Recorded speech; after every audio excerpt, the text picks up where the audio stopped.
What's up guys, my name is Ace, and today it's time for part 2 of my final review for Call of Duty Vanguard, where we're going to be focusing on what I feel the game did wrong this year. Now, if you guys have missed the first part of this series, I will leave that link down below, and I do encourage you to check it out. That's where I talked about things that I actually liked about Vanguard and some of the positives that I wanted to pull out. Today, we're focusing on the negatives, and we do have quite a long list to get through here, but just a couple things to point out first. First up, some of these are going to be subjective things, so it's just based on my opinion, and if you disagree, totally fine, although many of the things on this are also objective problems with the game. Another thing is this is focusing only on the multiplayer side of things for Vanguard, since that's all I'm interested in. And one final thing I wanted to point out here, even though this is going to be quite a negative video, really honing in on the things I didn't like about the game, I do want to be clear that I don't despise Vanguard. In fact, I think I like it more than a lot of the community does. But having said that, of course, it's nowhere near my favorite Call of Duty game, and there are a lot of issues to go through today. And diving right into it, I honestly think one of the biggest issues with Vanguard, and one of the reasons it was nowhere near as successful as it could have been, is simply the World War II setting that also didn't really stick to World War II. I don't think the general community was ready for another World War II Call of Duty game. In fact, when it was first leaked that it would be a World War II CoD and we didn't know anything else about it, there was a pretty overwhelming negative reception to that right away. However, there were of course people that were like, yeah, I definitely want to see a World War II CoD with the new engine and the updated graphics. But then for a lot of those people, they ended up hating the setting as well because they didn't stay faithful to a proper World War II setting, and instead they went with sort of an alternate history, kind of a silly toned World War II route.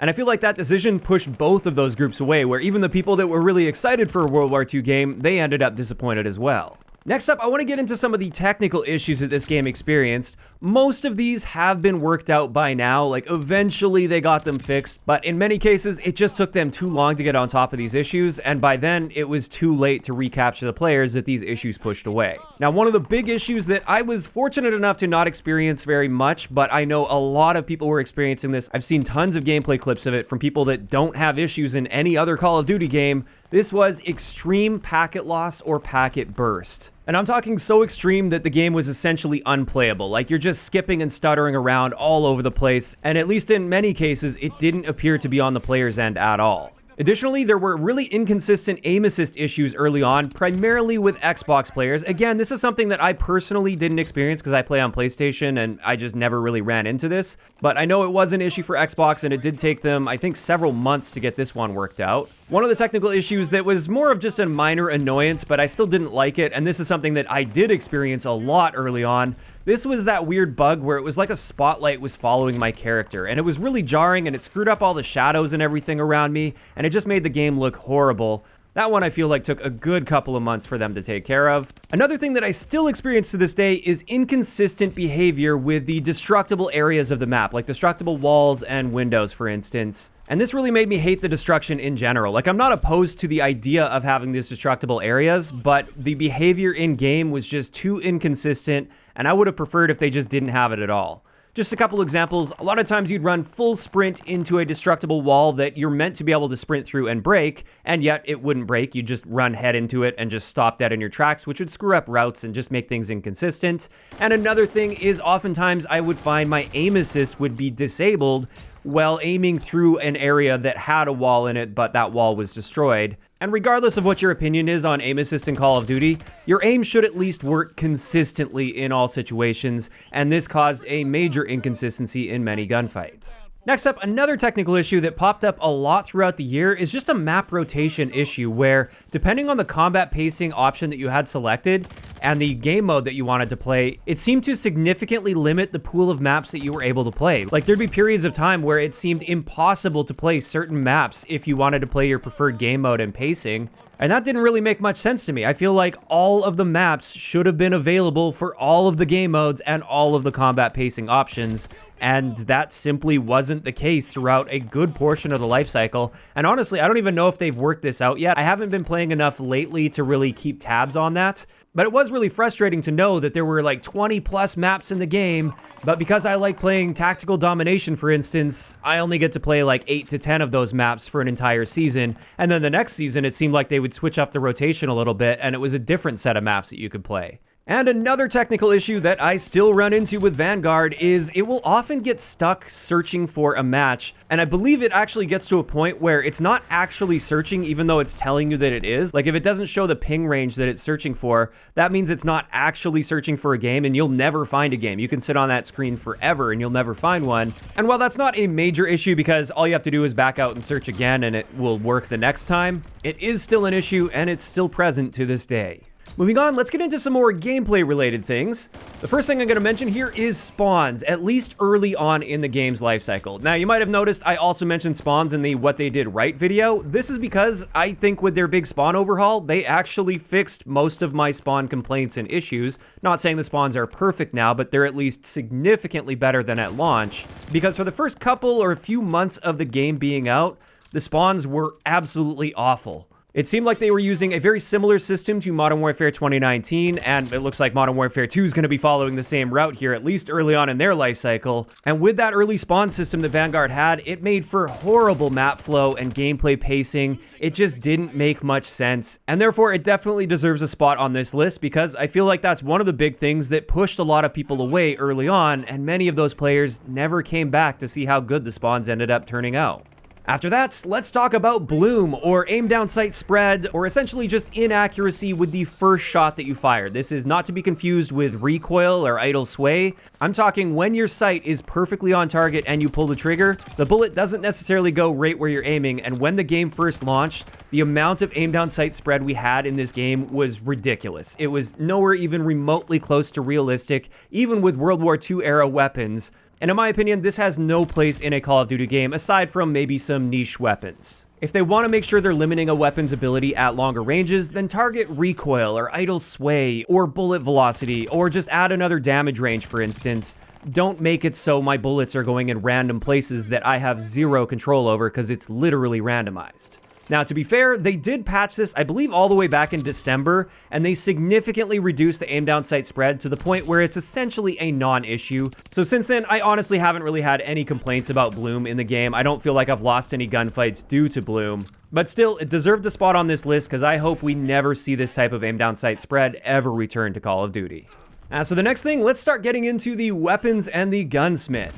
The first thing I'll mention with the weapons is the weapon grind. To get a weapon from level 1 all the way to the max level was absolutely ridiculous, especially early on. Now, they have been making it easier and easier as time has gone on, and I've definitely noticed a big improvement here over time, but I still feel like the weapon grind is too tedious, it takes too long, and this is made even worse with how important those late level unlocks are for weapons. And this sort of segues into another big issue that I had with the gunsmith in this game, and that is I didn't like the fact that we had so many attachments that altered our damage or our rate of fire, essentially our raw time to kill of the gun. And not just by a small margin, we're talking massive differences that essentially turn it into a totally different gun that is on a completely different level.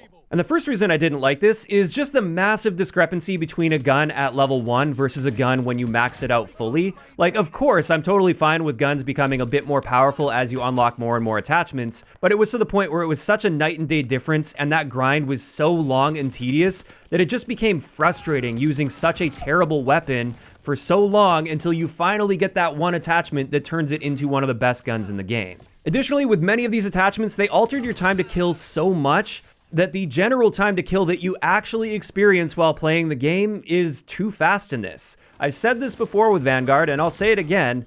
I think the base time to kill with no attachments equipped on any of the guns, I think it's essentially perfect for a Call of Duty game. I really like the base time to kill of Vanguard, but when you start mixing in these damage and rate of fire altering attachments, you can often cut your time to kill almost in half, and at that point, the time to kill is just too fast in my opinion. And on top of that, this also created an issue with crutch attachments on guns, where you're not putting attachments on to maybe help support your playstyle or make up for one downside with a weapon, for instance. It's basically, if you aren't using that attachment, you're doing it wrong because it's just objectively so much better with that attachment equipped. And that's a balancing issue as well that was never really resolved. On a very similar note, I really don't like the fact that we have 10 attachments on our gun at any given time. And the big reason for this is it just didn't feel like there were any meaningful trade-offs to be made where you can choose a couple great attachments in these slots, but that means you're missing out on attachments in other slots. Instead, it's basically you choose whatever attachments you want. It was far too easy to make up for any downsides of any of the weapons, which I feel led to guns having a lot less character in this game because you could turn most of the guns into essentially that meta version of the gun that's very similar to all the other meta versions of all the other guns. And I just feel like this led to a lot of balancing issues, as well as a loss of character and variety with the weapon experience. With previous Call of Duty games, I feel like you had to learn to play to the strengths and weaknesses of weapons, and you had to adapt your playstyle accordingly to match that weapon. Whereas in Vanguard, I feel like you just adapt the weapon to meet that one playstyle that you like. And while I feel like this led to more weapon variety overall, and I put that into the positives, I feel like this also led to less playstyle variety overall, and that also made for a less interesting gameplay experience, in my opinion. As for the next thing relating to the weapons in the game, let's talk a bit about the Camo Grind. I feel like the Camo Grind in this game was way too slow and tedious. Part of that was also due to the fact that the weapon leveling was too slow, and many of the camo options were unlocked at very late levels in your weapon unlocks, so it takes you a long time just to get started on those camos. But on top of that, I just found it ridiculous that you needed like up to 300 long shots with a single weapon, and you needed long shots on SMGs, for instance. And I just feel like so many of the camo challenges were also not engaging challenges to be working on. It wasn't enjoyable or fun to be going for hundreds and hundreds of long shots. Instead, it felt like you were sort of clocking into a job and just putting the time in, playing in a way that you really don't want to play in, but if you want that end camo, you've got to be doing it. And I think this also really significantly harmed how many people were playing and approaching the game, and that made it not really fun for anyone involved. After that, let's talk a little bit about the perks in this game. And for the most part, I think many of the perks were just fine as they were, but there are a few key issues here that I wanted to point out. The first thing is the piercing vision perk. I don't think this should exist at all. I don't think you should be able to have a legal wall hack in the game just by shooting through a wall and not even necessarily hitting the target on the other side. Even if you're just hitting close to them, they start glowing in red through a wall. And that's one thing that, while it didn't completely ruin my general enjoyment of the game, I fundamentally disagree with having a perk like this in the game, and therefore it deserved a spot on this list. Additionally, with the Fortified perk, it was essentially useless early on in the game's lifecycle, but eventually they added a damage clamp, and for core game modes, I think it's in a good place. However, it's still horrible for hardcore game modes. Also, on that same note, they still don't have a separate hit marker indicator letting you know when you hit somebody with an explosive that's using Fortified, which essentially lets you know that they didn't take as much damage as you might think that they did. Same thing goes with the Battle Hardened perk. If you stun somebody with Battle Hardened, you don't get an indicator letting you know that they had Battle Hardened. And with Serpentine, if you shoot somebody that's sprinting and they have that perk, you don't get a separate indicator letting you know that that bullet that just hit dealt less damage than it would have against a non-Serpentine user. On top of that, we have just the sheer number of awareness-style perks, and I feel like they really lost the rock, paper, scissors approach to perk balance because of that, because it felt like you could only ever counter one or two of them, and that always left you exposed to multiple other perks. And that's something I didn't like as well. I think you should be able to counter like all of the awareness style perks if you use the one perk that's designed for that, but then that maybe leaves you open to explosives, or it leaves you showing up on the minimap when the enemy has a UAV in the air, for instance. The sheer number of awareness style perks in this game, I really feel like just threw perk balance off completely. And finally for perks, I don't like the fact that forward intel is in the game, even though I use it on every single one of my class setups. Because why wouldn't I? It's such an incredibly powerful perk. But I will say early on, before the spawn update, when the spawns were in a terrible state, forward intel was a lifesaver. I feel like it was kind of a necessary evil because the spawns were so bad. But I feel that's more of like a band-aid fix to a core problem, and instead they should just work on having the best spawn system possible so that you don't need forward intel, and then you can develop those higher level skills of spawn prediction, because that's traditionally one of the big high level skills in Call of Duty. And now it's just a perk, so you don't have to bother learning that stuff. You just throw a perk on, and just like that, you now have godlike spawn awareness. On that same topic of spawns, something I feel was really missing from this game that I fully expected to at least be added at some point down the road, but I was very disappointed to see that it never was added. This is the Specialist Strike package, where you can give up the ability to earn kill streaks in a match, and instead you earn perks as you continue your streak in the same life. That's something that would have added so much more replayability for me, and I really wish they would have added it to this game, and I'm surprised they didn't, because their previous game did have a Specialist Strike package. On top of that, I also don't like the fact that they only had kill streaks. There was no score streak option. And again, that's something that they've done for their past couple Call of Duty games. I love score streaks in objective game modes. I feel like it gives a lot of incentive and reward for properly playing the objective and being a team player, which is often needed in a game like Call of Duty, where most people are doing things for their own selfish reasons. They're doing their own grind, focusing on their own thing. Score streaks really help to get those players involved a bit more on the objective because it supports their own self-interests as well. Now, moving on, let's talk about another mechanic they introduced with Vanguard that I'm not a fan of. This one isn't a massive deal, but I also feel like it was just a completely unnecessary addition that doesn't improve the gameplay at all. This is the suppression system, where if you shoot near a target without even hitting them, you can actually slow down their movement speed. And my reaction to that is just, why? Like, what does this add to the gameplay experience? How is that fun for anybody involved? Like, first up, why do we reward people for missing their target and not hitting them? Why are we punishing people who have successfully evaded that shot and not been hit by it? And how is that fun for anyone? Like, even the person that's nearly missing the target, I don't think they're thinking to themselves like, yes, I slowed them down because I almost hit them there, and now I can actually hit them. In fact, I think most of the time they don't really notice that, so why have it there in the first place? I don't think this adds anything positive to the gameplay experience. After that, I don't like the fact that Vanguard doesn't have factions, and therefore your teammates in the game, they can look literally identical to your enemies, and therefore you really have to be relying on those name tags more than ever before in order to identify whether that's friend or foe, whereas in all other Call of Duty games that have a faction-based system, if you're good at paying attention to which team you're on and throughout a match you start recognizing which skins different players are using, that target acquisition becomes instant and there's never really any confusion between friend or foe because you know what your friends look like and you know what your enemies look like without having to rely on any heads-up display elements. Next up, let's talk a little bit about the MVP screen. This was awful and I think almost universally hated with Vanguard. The MVP screen where they had to show 3 different animations and there was no way of skipping these animations. It's horrible. It takes too long. The amount of time it takes from the moment the game ends to the moment that you're actually back in the lobby is far too long for a game like Call of Duty where the matches only last like 6 to 10 minutes usually. So I really hope the franchise learns a lesson here. I don't mind a really quick show off of like the top players in the lobby or whatever it might be. I just think the MVP screen was way overkill and took way too long. After that, there's one thing I wanted to mention here that I fully expected to be in this game, and it was never added. This is a firing range. And the main reason I expected it to be there is this is sort of Sledgehammer's baby. That's their thing that they brought to the Call of Duty franchise with Advanced Warfare, and people really seem to love that, and they welcomed it with open arms with COD World War II as well, and then we just never saw it in this game, which kind of sucked. And with that, before we get into like the last big issue and talking point that I have when it comes to things that I feel Vanguard did wrong, I just wanted to have a quick section here just talking about the typical modern Call of Duty problems. These aren't necessarily limited to just Vanguard. These are issues that we've been seeing for the past 3 years of Call of Duty, and I do want to point them out, but I'm not going to get into too much detail because I've ragged on about these so much over the past 3 years. But the first thing is I hated the player progression with a seasonal reset that was forced on you.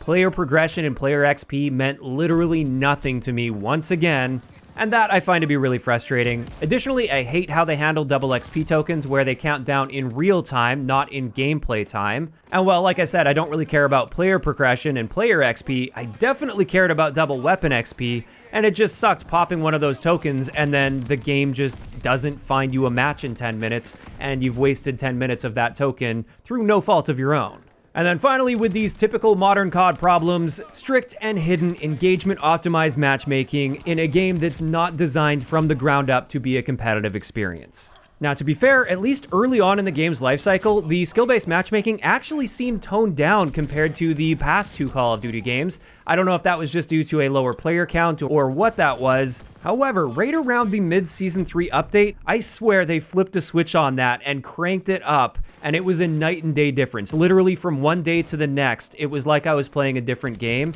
and that seemed to persist for several months, although recently going back to the game, it seems like it's been loosened up again. But I swear, they cranked it with that one update. And I also immediately noticed that with my connection experience as well. My connection on average got a lot worse after that update, and my enemies also suddenly got a lot better. And that's one of the most frustrating things, is it's all hidden in the background anyway, so it feels like you're suddenly playing a different game, but there's no logical explanation for it. But on top of that, for these modern COD problems, disbanding lobbies. I really don't like disbanding lobbies. I've ragged on about that a ton already. I miss developing those rivalries, those friendships. I miss getting into a great connection lobby and being able to stay with that great connection lobby all night long. And with that, we can move on to my final general talking point with what I feel Vanguard did wrong. And this was the lack of post-launch content and support. This year had some of the weakest post-launch support, in my opinion, and while they did eventually get on top of a lot of the issues, many of those issues took far too long to get to the point where it seemed like they already lost the majority of their player base, and they were never going to bring them back because it was just too late for them to fix the issues. But on top of that, just looking at the content we got per season, we've now been conditioned to expect only one multiplayer map at the beginning of a season and another one mid-season, with one of those likely being a remade map as well. Whereas with all previous Call of Duty games, we'd always expect at least 3 to 4 multiplayer maps per season. So that was a massive downgrade in that area. I didn't really find new seasons to be all that exciting. Like, sure, we got new guns, and that's exciting for about a play session or 2, but after that, you're just playing the same game. And with the 10 attachments allowing you to turn that gun into whatever you want it to be, suddenly it has no character, and you're back at square one. Additionally, a lot of these seasonal events were Warzone only this year. You couldn't even participate in those events while playing Vanguard. You had to go play Warzone to participate in that, which is really frustrating as somebody that burnt out on Warzone and would much rather be playing a multiplayer experience. There was essentially no gameplay balancing or weapon balancing since about Season 2 or 3, I think. And that's quite out of the ordinary for Call of Duty as well. That's usually a continual thing that they're always tweaking and working on, and I feel like that tends to mix things up and create more variety and more replayability with the gameplay over time as well.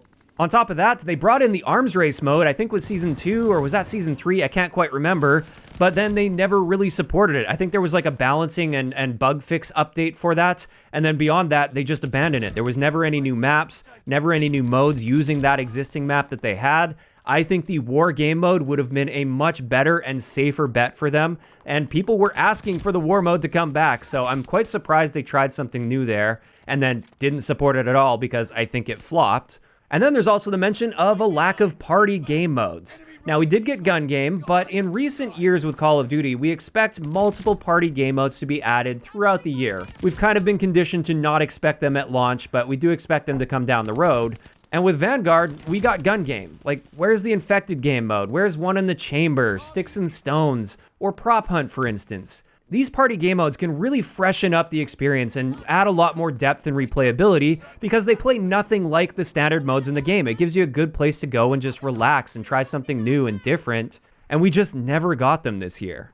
Essentially, the general theme of this entire section right here is I feel like they just did the absolute bare minimum to provide what was necessary when it comes to post-launch support. It didn't really feel like they cared about trying to keep the existing players around long term. They weren't trying to add to the experience. They weren't trying to make anything better. And it seemed like they just sort of gave up and cut their losses. And that's extra frustrating since over the years, Call of Duty has moved more in the direction of a game as a service. Yet it feels like we got less service than ever before for a Call of Duty game. And from the business side of things, I get it. I think this game was a pretty big flop in Call of Duty terms. Of course, everything's relative to the rest of the franchise, not other games out there. But as a result, I feel like the decision was made there that this game's just not successful, and they're going to focus their attention and resources elsewhere. So as much as I get it from the business side of things, as a consumer that bought the game and has a certain expectation from the Call of Duty franchise, which has been around for multiple decades at this point, Vanguard didn't even scratch the surface of proper post-launch support for the game, in my opinion. And with that, that's finally gonna wrap it up for what I feel Call of Duty Vanguard did wrong. And like I said, well, I still managed to have fun with this game because it still felt like a Call of Duty game to me. And I do think I have a more positive impression of this than many people in the community. There's still a very long list of issues, and I feel like we didn't even get close to the true potential of this game. And as a result, I would definitely put it in the bottom half of my Call of Duty tier list. Now, of course, these are all just my thoughts. This is where I want to hear from you guys in those comments down below. It's time to be a bit ruthless toward the game and share everything that you feel this game did wrong, or at least some of the main points, some of the main things that you didn't like about Vanguard. If you enjoyed the video, a like rating is always appreciated, and don't forget to subscribe for more if you haven't already. I'll talk to you guys next time.